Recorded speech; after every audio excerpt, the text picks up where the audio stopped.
Hello, I thought I would share the video of my first presentation of Multicolour Maths at the British Society of Research into Learning Mathematics, or the BSRLM, back in June. The date was the 7th of June 2024, which just so happens to be the anniversary of Alan Turing's death, which was a very big coincidence. But yes, here is the video.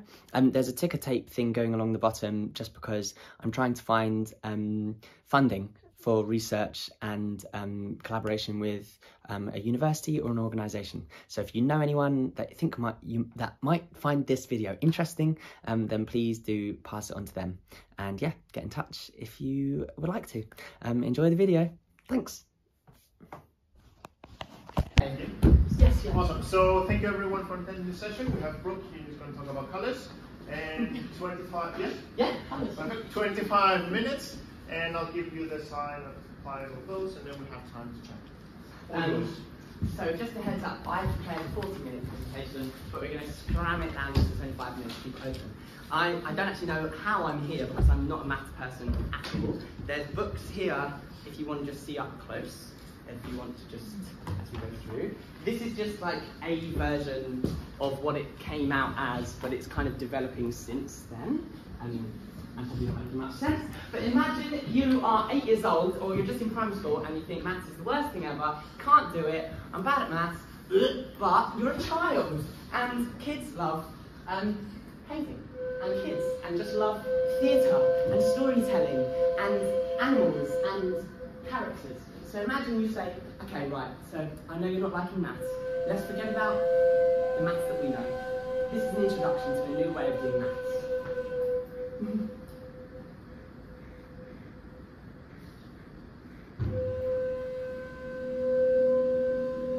What can you see, everyone? The sun. Okay. Boats. It's a boat, yeah.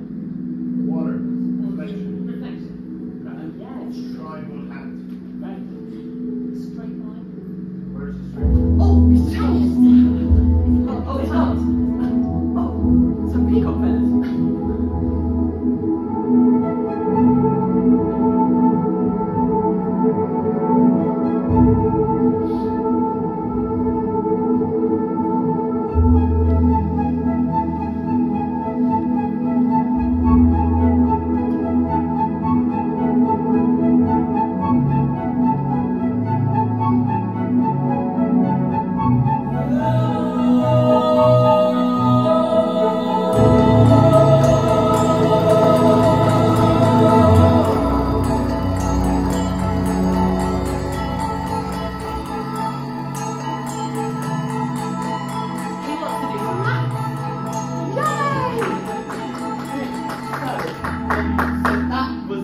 That I put together to introduce it. Since the book has been printed and since this video, I've added an S to maths. So that's basically it. I am talking about multicolour maths, which is a thing that I've accidentally invented. I'm not from a maths background at all. I barely got on GCSE maths. I did lower set in everything, as in maths, everything. But I love art, as most children do, like creating stuff. I wanted to be a nurse. That was my goal. One of my goals. I wanted to do mental health nursing, but because of maths, I didn't get in. So maths has impacted my life. This is my palette that I use to paint portraits. These are some portraits that I paint. This is my friend Hannah on the left, and my old housemate Alice on the right. And these are in oil paints, and I just taught myself to paint when I was a teenager just because I fell in love with painting, got very obsessed with it, and became a painter. And then, so around the time I was meant to be doing maths, nursing, but I didn't get in, I moved to Bristol, met this girl, painted her portrait, and people started asking me, oh, can I have a copy of that picture? So that started my journey into an art career. And while I was in India in 2015, I met a man called Pratap Minar, and this is his portrait. And painting his portrait and painting other portraits made me feel these emotions that I didn't really, I don't know, it was like a spiritual connection through painting, and it helped me understand something that I didn't know much about, which was a culture, and I was finding out so much about the world through art. So I know that art has not just been like this superfluous la la la painting pretty pictures. To me, it's saved my life, and it's also given me a very different perspective of how the world works compared to how I thought it worked as a Jehovah's Witness. Does that make sense? Obviously, there's a lot behind that. So much so that I've ended up becoming a performer. I've written a musical with my band, because I write music. Reach and take my hand. Where I use my palette and turn into a zebra character. The purple that is asking why, the orange of the morning sky, will rise and then begin to show the world beneath the sun's yellow. Which is a friend of the giraffe character, which I wrote another book for. Anyway, so I was like, I need to do maths last November, and I typed into YouTube animals and math, like patterns in nature and maths. First video that came up showed zebra print, and I was like, great, I'm in. And the living world is a universe of shapes and patterns, beautiful, complex, and sometimes strange. And beneath all of them is a mystery. And it told me about Alan Turing, and obviously I had heard his name before, but I didn't really know much about him. And by the end of this video, I was literally in tears. What has the world lost out on by the fact that we lost Alan Turing? It's extremely hard to describe what the world's missed out on, what he could have achieved. I don't think anyone could possibly say. I have no idea where we would have got to, but it would have been brilliant. One war historian estimated that the work of Turing and his fellow codebreakers shortened World War II in Europe by more than 2 years, saving perhaps 14 million lives in the process. And after the war, Turing was instrumental in developing the core logical programming at the heart of every computer on Earth today, including the one you're watching this video on. And decades later, his lifelong fascination with the mathematics underlying nature's beauty has inspired completely new questions in biology.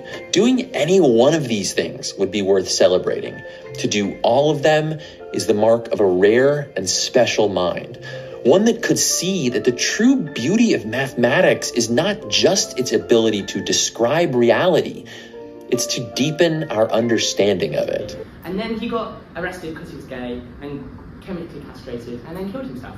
So I was literally in tears. I was like, this is such an awful thing. And then I Googled Alan Turing, and then 5 minutes later, I stood outside his house because I grew up, turns out, 5 minutes away from where Alan Turing spent his childhood. So it was very strange. And I stood outside his house, this is in November, fluffy hat on, and I wrote a journal. In my journal, I was like, Dear Alan, I feel very emotional right now, don't really understand what's happening. I'm not a maths person, but I feel like I want to do something with maths. And I want more people to know about you, like the persecution that you faced, the brain that we lost with you. I was really emotional, very strange time. Anyway, I bought myself a maths book, and I booked a ticket to India, and I flew to India on Christmas Day. And I arrived in this beautiful island called Monroe Island, where it's surrounded by water and lakes and rivers. So I was very excited for my adventure, and I was like, oh, there's a maths book in my bag, I'll do it when I'm on the train or on the plane or blah, blah, blah. Anyway, 2 days in, I jumped in the lake and cut my foot open, completely severed it open. So I was like, well, I'm not going very far. So I sat under this tree in India, outside the hostel, pulled up a chair, sat down, got the maths book out, and was like, right, here I go. So here was the book I bought, everything you need to ace maths in one big fat notebook. I was like, great, get it in me. That's what I need to learn maths. By page 59, I was kind of doing it, but it wasn't fun. And I was getting quite a bit wrong and rubbing out, and I was like, I feel so stupid. I know that maybe I can't do maths, but I was determined. And by page 60, it turned into like I was cleaning my brushes, basically, putting my paintbrushes on the page. But I thought, no, there must be a way to do maths without looking at numbers. Because I know that looking at numbers turns my brain off. I've had enough years of like not engaging with this thing that it's a language that I'm like, well, I don't understand it.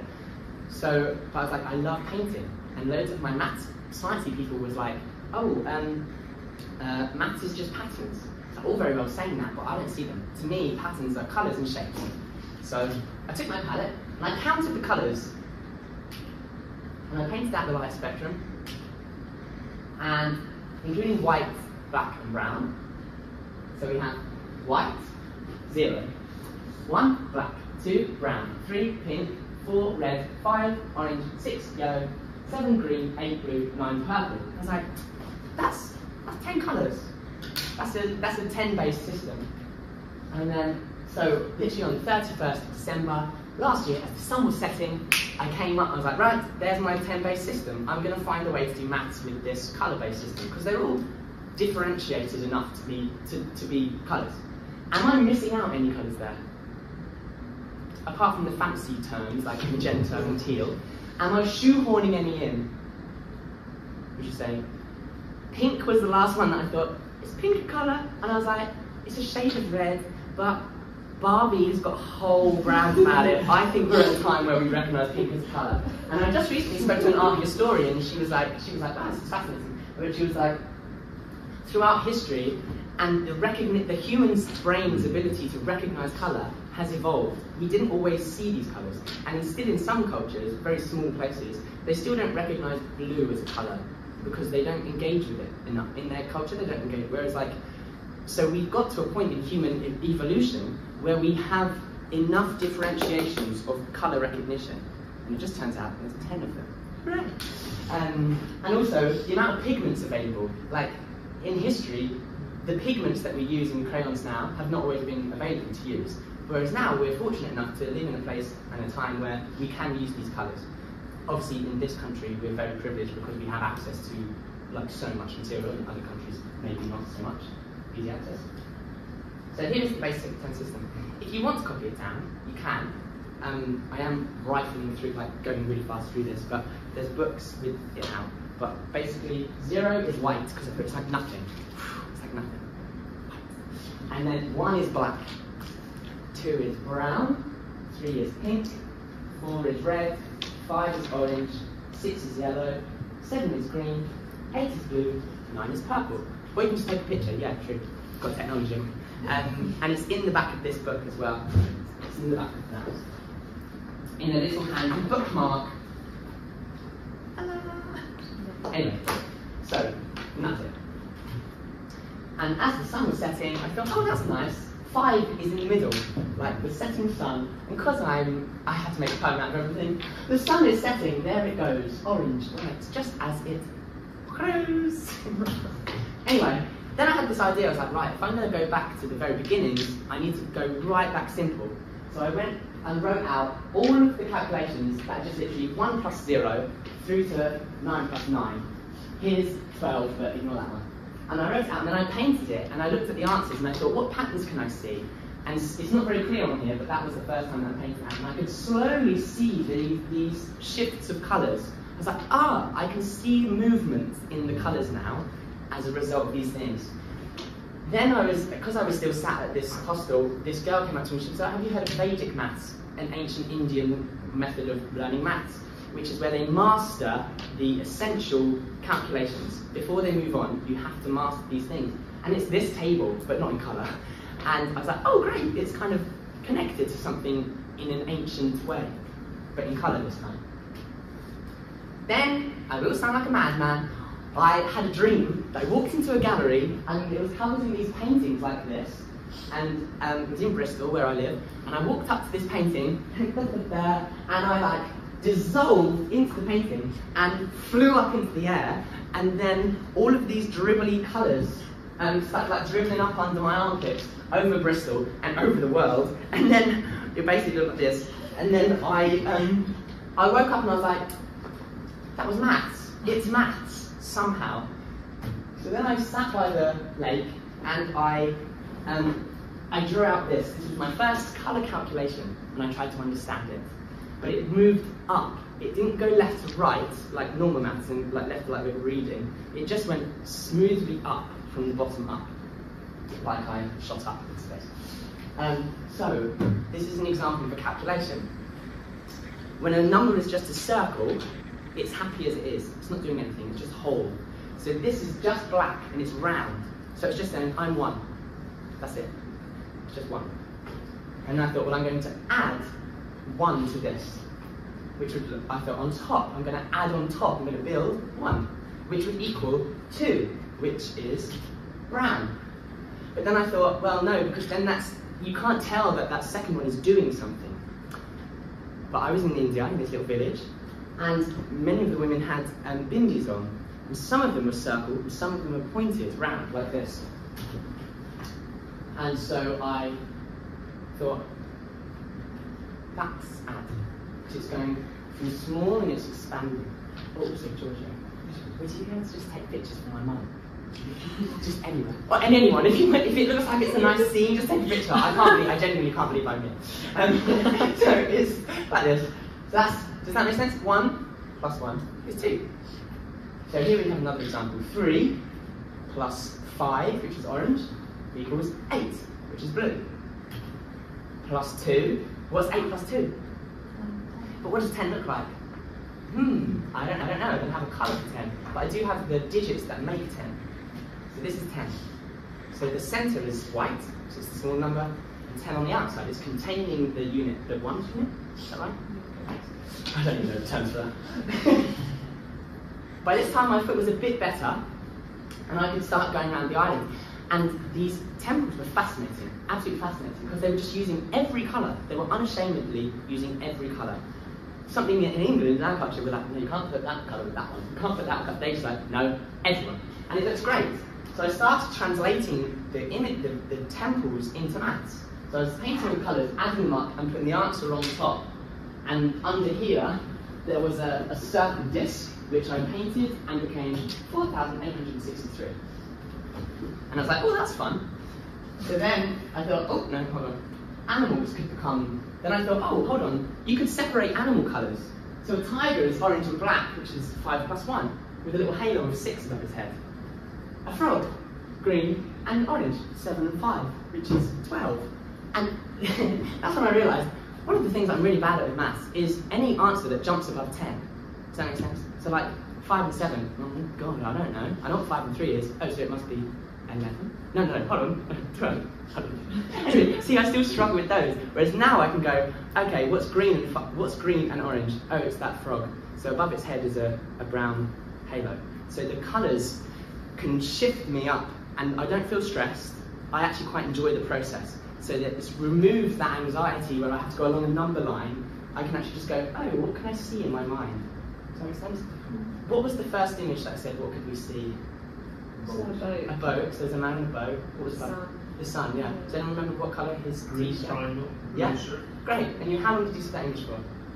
Because of image superiority complex, which is where, a bit like what you were saying, our mind's ability to see an image and a colour is so much stronger than text.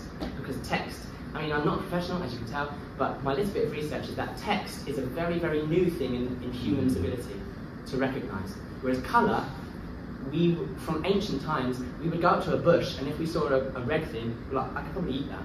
Like, without speech, we don't have to be taught that we can eat that orange thing. Our brains have evolved a visual language, a colour language, that's so much stronger and older than our ability to say to a 5 or 2-year-old, this means something, doesn't it? No. Text is a very new thing. So that's why that calculation is an enjoyable process. What's next? Okay, so I've got the adding and subtracting, but I know that in year 3, when the times tables came in, that's when I really started hating maths, and I was terrified of it. And since then, I would just cry every Friday because it was the times tables test, and then I just gave up. And I was like, well, I'm not good at maths, I can't do it. And then from then it was downhill thing. But I thought, right, I need to see what this colour stuff can do with the times tables. So I drew out the times table as a square, and then I painted the colours. But I was like, that just doesn't look nice. But hold on, what if I rotate it 45 degrees? I could start to see some kind of curving pattern. There was some kind of, like, the black was going over and around.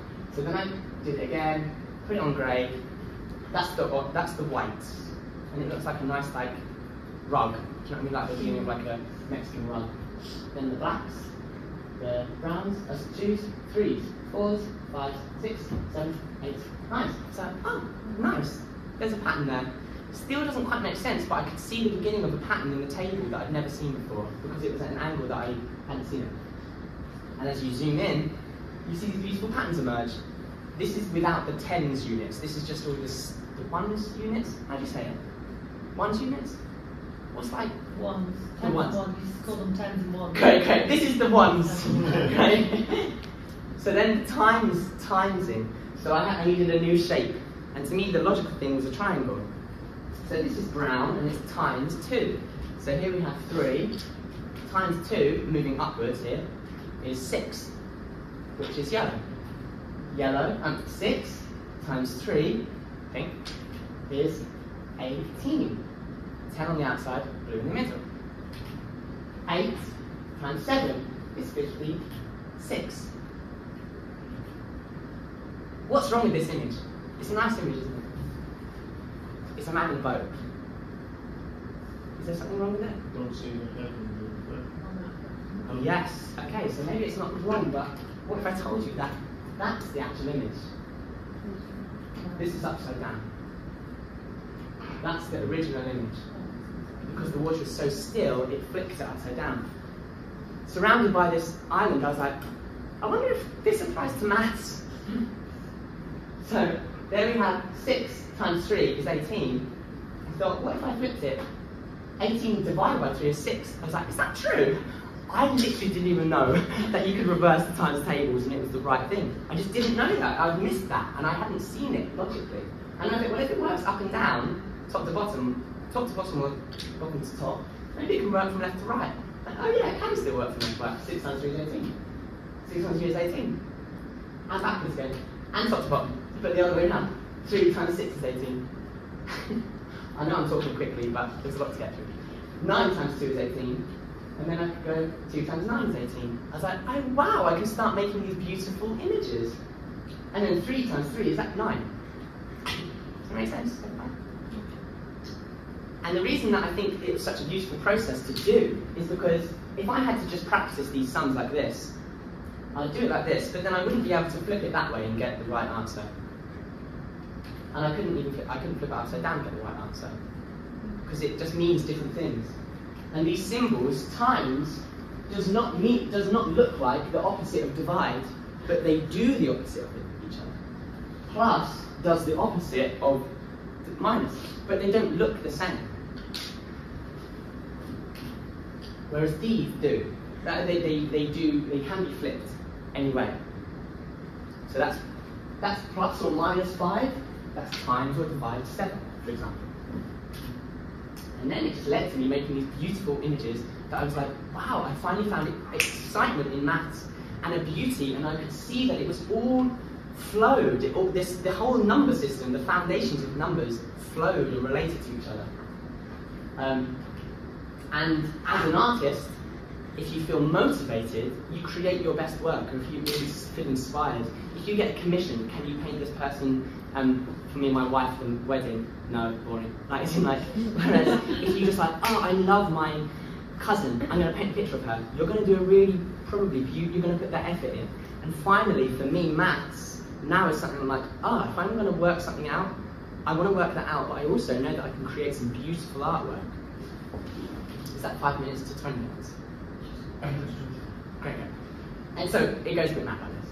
So, and it can mean that you can cross maths into art classes, and art classes into maths classes. And also bring it outside of the classroom in general. And then I was at the hostel and people started asking me to teach them. So I started teaching all these people from around the world how to do it, and they could do it. And it was so exciting. And then the kids in the village were like, teach us the colour maths, teach us the colour maths. So I ran to the corner shop and I bought some paper and some crayons, and we had this most amazing afternoon, like 2 hours, hour and a half, 2 hours, just doing maths. And it was so beautiful. And luckily there was an Italian photographer there who took some lovely pictures. And it was so animated as well and fun. And we started like creating their outfits into calculations. So they'd stand on a chair and we'd add it up and we'd paint their halo. Does that make sense? Here's a video of me showing them the reflection idea with a mirror. So 4 multiplied by 2 is 8. 8 divided by 2 is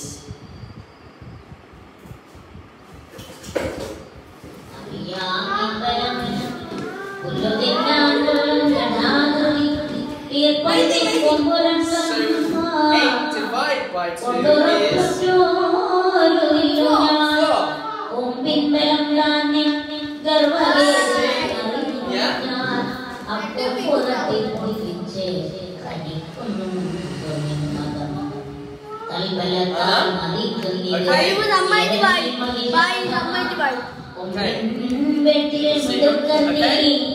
4. Yeah?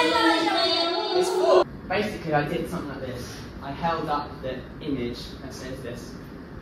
They had their maps like this, and I held a mirror up to it. You can't really see. Yeah, makes sense. So I did something like that, and they were all like, ah! And then they could see the reverse, and it was really exciting. Great video. Anyway, this is some of their artwork, which was really fun. And this circular one was really fun, where you can just go round and round. You can just spin around and cross over the circle, the one in the centre. And here's a little giraffe. 6 plus 2 is 8, which was fun. So it can go from really simple to the top. Here's some results. I don't have the words to express. Math from France. This is a game changer, especially for people with ADHD. Keeps your mind stimulated enough to focus and think. I would never accept to do calculations with colour. 7-year-old me would love this. Open my mind to new ways of thinking. Absolutely crazy in the right way. This is the best one. Devananda, age 13, from India. This day is fantastic. And then a friend of mine came. Do you recognise that hammock? I didn't put it down. Anyway, a friend of mine came to the island, and he just happened to be in India at the same time. And he was like, "Brook, I'm trying to make a short film with like a little film." Told him about this. He was like, "Let's make a film." So I won't show the whole thing, but it's this really weird abstract film where I am a science person and fall and I die, and this beautiful deity appears and takes me to the water. And you understand stuff. That led to this. I dedicated it to Alan Turing. It's all a poem because maths is also poetry too, as I realised that it can be. There's images in it such as this one, and I just chucked it in, so that's 10 plus 5 is 15. But what's really interesting is this: there's a young girl in London who I've been teaching who's 9, who has severe learning difficulties. She doesn't engage with maths. But I showed her this system, and by showing her these, then I started doing empty ones that were unfinished. And she was selecting the right colour to put in the middle, and her mum was like, "That is incredible," because she's never really engaged with an abstract concept like this. So I'm really interested to see where this method can go in terms of special education needs. And then here's her. This is the number bonds to 10, all of the number bonds to 10. That adds up. How much time have I got left there? So the session officially ends in 15 minutes. Okay, perfect. So that's when we all have to. Great. Shall I just rush you to the end? Okay, so this is the number bonds to 10, and this 4-year-old boy, Morris, drew it in one morning. And now he's got, in one drawing, he got all of his number ones to 10. And he's born in like August, so he's the younger side of the reception. And now, in one drawing, he got them all. And like 2 days later, in front of his parents, he's like, "Morris, I've got green." He's like, "Pink." And what numbers are they? 3 and 7. He just knows it because they're so fast. He's got the colours, and he can see it in his mind. Then animals, like the animal calculations. This is a drawing of Morris, again. Probably doesn't, let me take you through it. So here we have, up the top, a ladybird. What colour's a ladybird? Black and red. What colours are they? 4 and 1. 4 and 1 equals 5, which is orange, which is there. Okay, what animal is orange, Morris? A tiger. Great, so we've got orange and black. And what numbers are they? 5 and 1. Great, what does that equal? 6. Great. Does that make sense? Yeah. And then we go, what animal is yellow? A lion. Great. Okay, so that's yellow and brown. What's 2 plus 6? 8. Which is an elephant. Elephants can be blue. But it was just really exciting to just see this child drawing and not have to look at numbers but still do maths. And this was nearly a month ago, and I told him yesterday, I was like, "Morris, I'm going to show you a drawing." And he could remember the whole image. That is really important, I think, that this child could remember a drawing that he had really had fun doing. That's the power of your visual brain, which I think this method could really help solidify your times tables and calculations and number bonds and things like this. Your 3 times tables are on butterflies. 6 times 3 is 18. You just think of the bottom wing as the colour, And the top wing, what is that? What does that image look like? 4 times 7 is 28. Peacock feather, tall and straight. And this is a girl called Rose, she's 6 years old, and she was struggling with maths, but now she loves it. She's loving maths. So it's transformed, and there's little boys. He's only 4, but he understands and remembers this times table. 9 times 7 is 63, coloured frugal from the tree. Another drawing here. 9 times 7 is 63. 9 a boat. 8 times 7 is 56. Boaters row with bamboo. 6. So it also opens up the world of language, because you can start creating imagery which can prompt and create another hook for you to recall information. Square numbers are. What do square numbers look like? Squares. So they're square. So you just remember all your square numbers by seeing them as squares. And the numbers next to them, a diamond is like a 4. So that's 4 times 4. So it's like 2 triangles written next to each other, and they point to a square number. 16, 25, 36, etc. There. And if you make a mistake earlier in the Ben Sinclair, when he was talking about math anxiety, about how when you feel like you failed, you're like, oh, I can't do this, oh, I feel rubbish, blah, blah, blah. Whereas in this method, luckily, you don't cross anything out. You just make it more beautiful. So this is 8 times 7 is 56, plus 29 is not 87. Oh, bums. I've done all this painting, I don't want to ruin my picture. Don't worry, just paint a rainbow over it and go, I've acknowledged an error. Okay, I've had a lovely time to draw a little picture, and I put the correct answer above. And still it's beautiful enough to go home and put it on your fridge. I've made a teacher's handbook, which is kind of, so I've got a teacher's handbook, which is kind of in the process, but it goes through different, it explains it not in a poetry way, and it gives you fun exercises like 10 John glasses, where you have your 10s in the middle and your feathers on the outside for your number bonds. And then this is one for adults and mature learners who don't want to feel like a child going through something like this, but you can start creating beautiful artwork and just by drawing mandalas. So they're prompts to then help you get the right answer, and then you can learn how to do it yourself. And then here are the manipulatives, which I just started making kind of for fun, but they're really helpful for visualising and seeing the endlessness of it. And here's me last week with the statue of Alan Turing in Manchester with the books. And today just turns out to be, I didn't even know this till this morning, the anniversary of his death, which is bonkers. So that's it. So if you want to follow the journey, just get in touch. That's the end.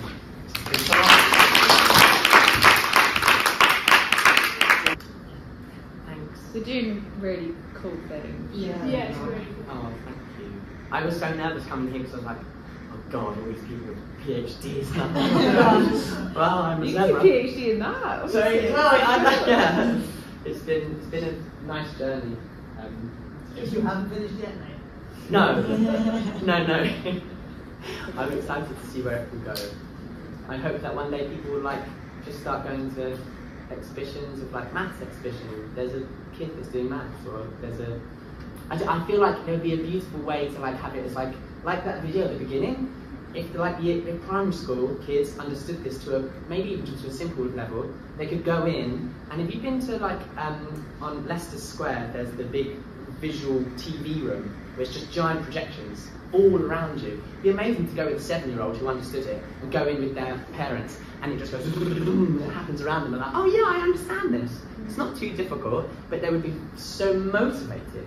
And people have been saying it's links to coding and all the big things like that, like computer science and algebra. So someone was I was like, how does this work with algebra? And then someone's like, well, it kind of is algebra because you're completely abstracting it. Yeah. You colour instead of letters. Yeah. Instead of saying, hey, add B, you'll do it through pink. Exactly. Yeah. Can I ask you a question? Yeah. I understand some you express that's a number plus another number. And you show that each case you draw that. I don't understand. Can you explain one case what they draw? I don't understand this. As in, 1 plus 1, where is 5? Where is Sure, 1? got you. Let me go back. Here. Yeah. So the ladybird is at the top. Yeah. And then here, he separated them. There's 1, 4, 4, 5. Oh! And then here, so there's a tiger. Obviously, he's 4, so he's not the clearest. Okay. But you've got 1 here, 1, 5, and 6 there. It's coming across. 6. 6 is yellow. 6 yellow. Here. Oh, so it's not about that. No. So he's done it below, Oh, and then okay. here you've got the brown. You've got the yellow and brown. Yes. And then the yellow is just above its bum, up there. Yellow Oh, right. and brown there. And then 8 above, which is the elephant. Oh, So it's very mixed up, but you can see that he was just like, yeah, okay, there we go. And he didn't have to look at numbers. Huh. Go on. So, can you show the square number board again? I really Yes. like the square numbers. Yeah, that's fine. Yeah, those. I really like those. I thought those were brilliant. Mm. I'm going to look away to remember. So I was thinking, okay, you've got square numbers, Yeah. and you've got the diamonds that go into the square. One of the things that I was thinking is, how do you make them good? So you've got ones and tens, Yeah. and then hundreds, thousands. Do you just keep adding more On the around outside. the outside? Yeah, so here that's 732. So you're working Good. in. It's nice. You're working inwards. Oh, right. Yeah. You're working through the centre. You're working outwards rather Yeah. than starting here and going, okay, we build on and Yes, by yeah. moving everything. It just sort of like the back. size of it expands as well. Yeah. When you're doing that, so there's in the teacher's manual, it explains how to do. Say if you had 555, that's orange, orange, orange. So to differentiate between the 3 colours, or you can keep them connected, but do them like so. There's like an arch of white between them, so the white doesn't get read as 0. A 0, yeah. Yeah, it's just taking your time and like creating it so that it makes sense. Maybe a final question. I'm doing a workshop tomorrow if anyone wants to come. Like an actual workshop. It's Oh, that actually- is not like drawing, not like scribbling. No, that was great. No, it was great. Thank you so much. Thank you so much, everyone.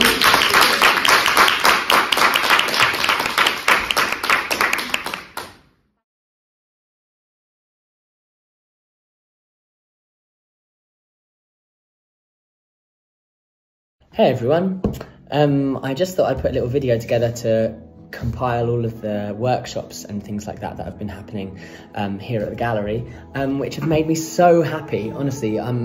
It's turning into an extremely unique experience, something in a way that I didn't expect, being able to share with people of all ages the method and seeing how like joyful it becomes to share this thing.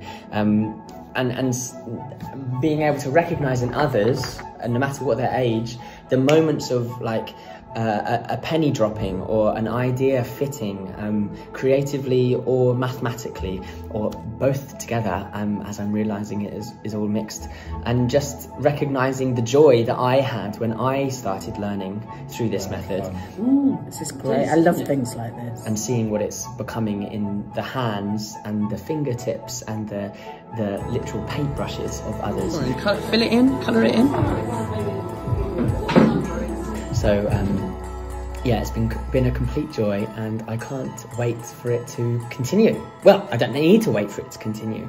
It is continuing. So yeah, I hope these sort of videos can kind of represent how beautiful it has been. So thank you to everyone that has so far joined the journey of calculating in colour with my Martha the Giraffe. A giraffe equals 8. Anyway, blah, blah, blah. Thanks, bye.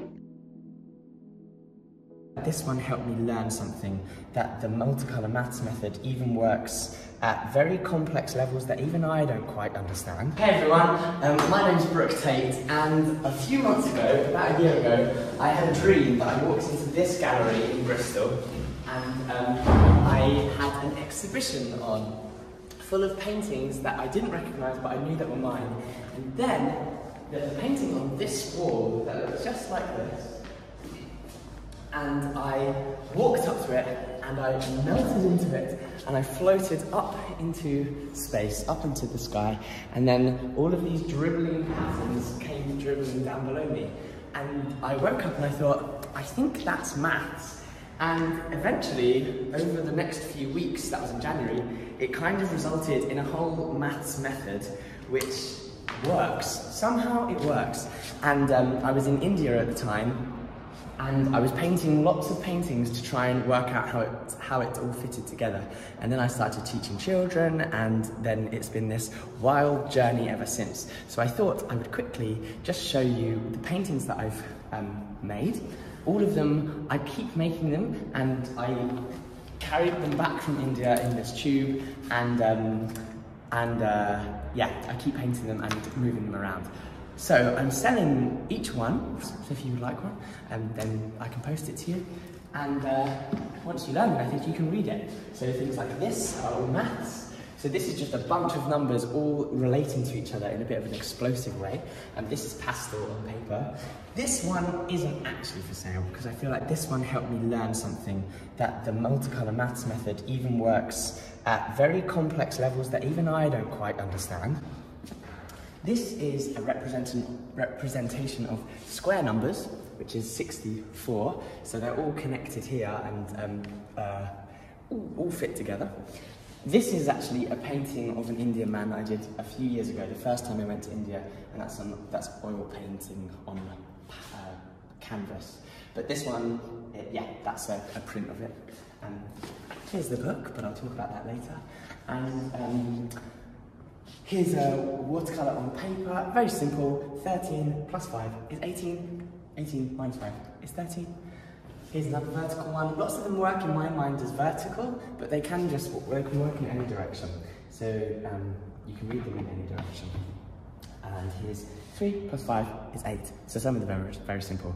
I'm going to duck underneath this big thing here, which is a sculpture, dangly mobile I made a few months ago, which is 8 times 8 is 64, divided by 8 is 8, and I'll read that one over there, but basically it's one of my favourite patterns. Here is one of an early times table that helped me realise that every times table can be reversed and flipped. So 4 is red, so we've got 4. 7 is green, and the triangle is times. So 4 times 7 is 28, divided by 7 is 4. And here it is again, but in each direction. And that's when I realised, oh my gosh, maths is so much more multi-directional than I realised. Here's some fruit. 9 times 7 is 63. Coloured fruit, all from the tree. So that one's a fruit picture. Here's the one that I saw in my brain in the dream. This kind of like alien-y pattern, and that's 8 times 6 is 48. Divided by 6 is 8. Yeah, that's right. Here's a giraffe equals 8. And when I say, and I love giraffes and zebras, and when I was teaching in India, we started drawing animals and separating their colours. And if you can see here, here's a sketch by a little boy in the village of a giraffe, and he drew a giraffe as yellow and brown, and we separated the colours, yellow and brown, and yellow is 6 and brown is 2. 6 plus 2 equals 8, which is blue. So here is a painting of a giraffe equals 8. And this is framed as well, so this one is only £50, that's a bit more, but you can email me or get in touch if you like it. Here's another one of the 4 and the 8 times table and the 7 times table. This is a painting of one of the first patterns that I painted that really helped me love this pattern. 8 times 8 is 64, which is a square number. Divided by 8 is 8, times 7 is 56, times 6 is 48, times 5 is 40, times 4 is 32, divided by 8 is 4, times 7 is 28. And that can be read in any direction, or hung in any direction either as well. This is the same sort of thing, but a square version in different directions. This one is all of the end numbers in the times tables, but at 45 degrees, and you can kind of see that the whole thing folds in half. This is my first kind of like experimental calculation where I didn't really know what the answer was, so I had to separate the answers. And so this is what working out, like show your working, looks like, or can look like in colour. And these rainbows with the dots is actually a mistake. So when you make a mistake, you don't cross it out. You just paint a rainbow over it and paint the correct answer, or the truth above. Here's a pastel sketch that I did down on the harbour side of Bristol, and this is where the numbers start connecting. So 8 times 7 is 56, divided by 2 is 28, divided by 7 is 4, times 2 is 8, times 7 is 56, round and round and round, and there's the translation in normal maths down the bottom. So you can kind of see that it's not quite as colourful. This is the outfit, well, the dress that we made for a young boy in the village who became this character that we made into like a short film in India. And this is the hammock that was under the tree that I was laying in and I'd sit in while I was making the method and thinking about it. And then it broke and they were like, burn, we'll just burn it. I was like, no, save the material. So eventually we made a little waistcoat out of it. So thanks, Mum, for helping me with that. Here's the same sort of thing again from the same Bristol pastel sketch thing. So 6 times 8 is 48, divided by 8 is 6, times 6 is 36, divided by 2 is 18, divided by 3 is 6. And you can go round, so da da da da, and there it is at the bottom there. La la la la la la la. Not quite the same. And here is the Fibonacci spiral, but in colour. So 1, 1, 2, 3, 5, 8, 14, 21, 33, 55, I think that's right. Oh, no, 34, 55. That's just like a watercolour. Here's an illustration of the boy that became Niran. Here's a photo of the kids when the first class that I taught to do it. And bearing in mind, I'm not a maths teacher, we don't speak the same language, and we were playing with this thing that I didn't really know where it had come from, but they got it. Here's the original illustration from the book of 4 times 8 is 28, a little peacock feather, tall and straight. These are little sculptures that are like manipulatives for times tables. So here you've got 6 times 3 is 18, and you can rearrange it if you wanted to. You could put it the other way around if you wanted that yellow on top. And it's still true. And then you've got 8 times 9 is 72. And here's a sculpture of the bananas, a grape, a bit of leaf, bananas and a grapefruit. 9 times 7 is 63. Coloured fruit all from the tree, and these all come apart too. So here's the bananas there. And they make a nice sound actually. So yeah. And they're all for sale too, like I can't keep them forever. Here's a big painting of a man in a boat. So on the island that I was on, there was a lake, and at the end of the day, the boatmen would come along with their fish, and I would watch the sunset behind them over the lake, and they had these hats on that when they were looking forward, they became triangles. And I made it into a calculation, which was 8. This t-shirt was 8, which is blue, times 7, his hat's green, is 56. 8 times 7 is 56. Boaters row with bamboo sticks, which is also in the book. Here's a little illustration from the book as well. Some more sculptures. 4 times 7 is 28. And here's a square number, which is 64, which is a square number, which is 8 times 8. Again, you could put it upside down. This is just another portrait of a friend of mine. Not maths, it does have a blue circle.